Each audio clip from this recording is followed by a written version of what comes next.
এত কিছু শোনার পরও যদি তোমার মনে হয় আমারে খুন না করা পর্যন্ত তোমার মনের জ্বালা মিটবো না, তাহলে এই লও, শেষ করে দাও আমারে, মারো।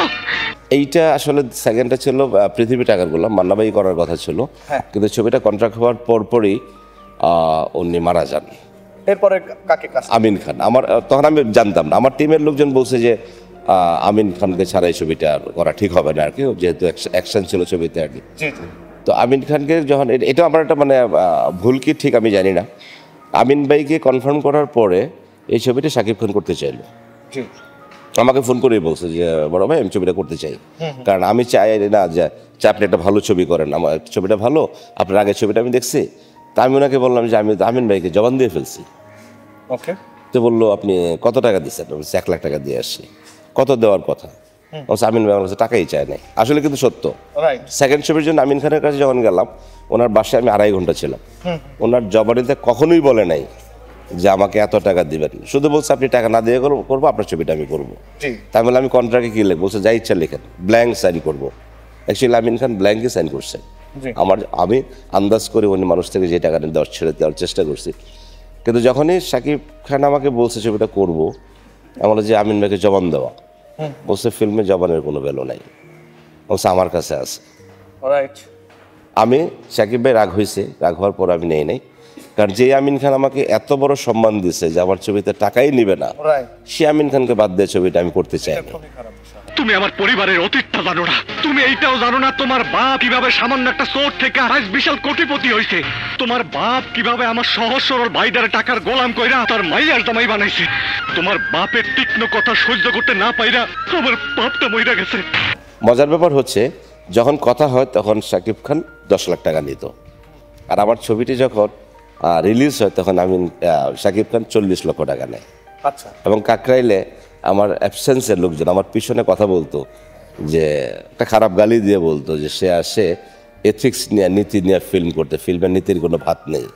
আজকে যদি ও নীতিতে ঠিক না থাকে শাকিবকে নিত, তাহলে হয়তো আজকে 2-2.5 কোটি 3 কোটি পেতে পারতো।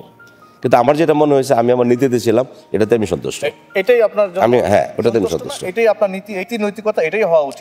এটা ফিল্ম মেকারের জবানই হচ্ছে সবচেয়ে বড় বিষয়। আমি করি নাই, আমি চেঞ্জ করি নাই। এটা অ্যাপ্রিশিয়েট করার মতো, শেখার মতো, শিক্ষণীয় বিষয়। টাকা পয়সা কিন্তু সবকিছু না, অবশ্যই না। আর আমাদের চলচ্চিত্রটা এই নীতি নৈতিকতা নেই বলেই আজকে এই ধ্বংসের। এবং আপনি, আমার যেটা আইডিয়া, ওই মুহূর্তে আমি যতটুকু আভাস পেলাম, একটা বিশাল সিন্ডিকেট কাজ করতে, চলচ্চিত্রের বিষয়ে সেই সিন্ডিকেট কাজ করে, যে কোনো আজকে চলচ্চিত্র ধ্বংস। আমার ছবি রিলিজ নিয়ে কত সিন্ডিকেট হয়েছে, আমিন খানকে নিয়ে ছবি করতে দিবে না, এক্স্যাক্টলি, আমার ছবির সাথে সাকিব লাগাবে, সাকিবের ছবি চলবে, কেন এটা করবে। এর ফাঁকে ফাঁকে হলে আমি ডেট চেঞ্জ করতাম, তারা আবার একটা সাকিব রেডি করে রাখতো। তারপরে আমিও অনেক মানে সিন্ডিকেট করে আমার রিলিজ করতে হয়েছে, আদারওয়াইজ আমি সেটা পারতাম না আর কি। বুঝতে পেরেছি। আমার টাকা ফ্লপ করতে বহু চেষ্টা করছে আমাদের ফিল্মের লোকজন। টাকার গোলাম এই চলচ্চিত্রের বিহাইন্ড দ্য সিন কোনো সুমধুর ঘটনা রয়েছে? এইটা আসলে একটা মানে হাসির ছবি। পরে যেহেতু মান্না ভাই নাই, ছবিটাকে আমি একটু চেঞ্জ করে ফেললাম, গল্পটা ঠিক রেখে, মানে ক্যারেক্টারগুলোকে চেঞ্জ করে। এটিএম শামসুজ্জামান, ওমর সানি, অপু বিশ্বাস, মিশা সওদাগর নেওয়ার উদ্দেশ্য হচ্ছে এখন ফান করব, যেহেতু আমিন খান আছে। অ্যাকশন তো এখন মান্না ভাই যেহেতু না, এটা চলবে না আর কি। দেন এটিএম ভাইকে নিয়ে আবার পুরো গল্পটার ডায়লগ চেঞ্জ করলাম, যে এটিএম ভাই আপনার মতো করে গল্প দাঁড় করান। হ্যাঁ, তো এইখানে একটা ঘটনা ঘটছে, আমি বলি আপনাকে। অপু বিশ্বাস সাকিব ছাড়া কোনো ছবি করে না তখন, সেই সময়টা। এইটা একটু আগের থেকে বলতে হয় আমার, জানি না আপনার সময় আছে কিনা সেখানে। সাকিব খান অসুস্থ হয়ে ব্যাংকক চলে গেল। মান্না ভাই আমাকে ফোন দিল, দিয়ে বললো যে কালকে সকাল 11টায় 2 লক্ষ টাকা নিয়ে সাভার দ্বীপজলের বাড়িতে চলে আসেন। আমি কেন জিজ্ঞেস করি নাই, আমি জানি, আমি শুধু খোঁজ নিলাম উনি কি করে। দেখলাম উনি অপুর সাথে একটা ছবিতে কাজ করতেছে। আমি চলে গেলাম 11টায়, যাই দেখি আমার আগে আরো 2-3 জন বের হচ্ছে, আমার পরে 2-3 জন ঢুকছে। অর্থাৎ মান্না ভাইয়ের পছন্দের যে ডিরেক্টরগুলো আছে, আমার মতো সবাইকেই বলছে টাইমিংটা আগে বেশি দিয়েছে। কাউকে 9টায় বলছে, কাউকে 10টায়, আমাকে 11টায়, আফসারি ভাই 12টায়। সবাই টাকা নিয়ে গেছে, কেউ 1 লাখ, কেউ 2 লাখ। কাহিনী হচ্ছে ওই সময় মান্না ভাই সামহাও অপুকে এবং ওনার মাকে রাজি করিয়ে 5-6টা ছবি সাইন করাই ফেললো ওনার সাথে, তার মধ্যে আমার ছবি একজন। কিন্তু মান্না ভাই যখন মারা গেল, অপু সবার টাকা ফেরত দেওয়া শুরু করলো। আমিও মাঝে মাঝে শুনতাম যে আজকে আমার টাকা ফেরত দিয়ে দিবে। অপুকে জিজ্ঞেস করলে বলতো যে না, আপনার ছবিটা করব। অপুর সাথে আমার একটা ছোট্ট রিলেশন ছিল বলতে, অপু যখন মিডিয়াতে প্রথম আসে আমার একটা বিজ্ঞাপনের মডেল ছিল, যে কারণে বলছে না ভাইয়া আমি আপনার টাকাটা ফেরত দিব না। আবার লোকজন আমাকে বললো অপু আপনার টাকা করবে না, ছবি ফেরত দিবে, এসে করবে। তো আমি বললাম যে না, অপু তো না করে। আবার জিজ্ঞেস করে বলছেন না ভাইয়া আপনার ছবিটা আমি করবো, এবং এই সম্মানটুকু অপু আমাকে দিচ্ছে আর কি।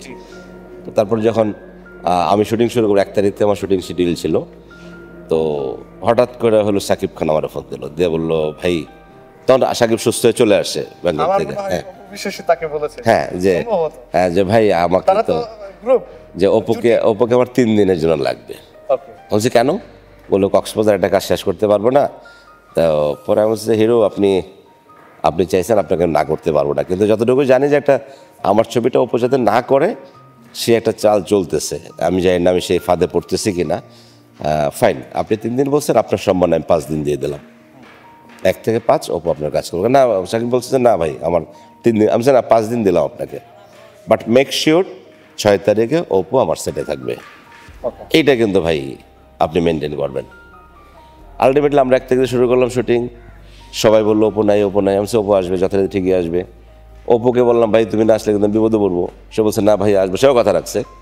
6 তারিখে অপু আসবে, 5 তারিখে আমি সবাইকে বলছি কালকে অপু আসতেছে, কালকের থেকে অপুর সিন করা হবে আর কি।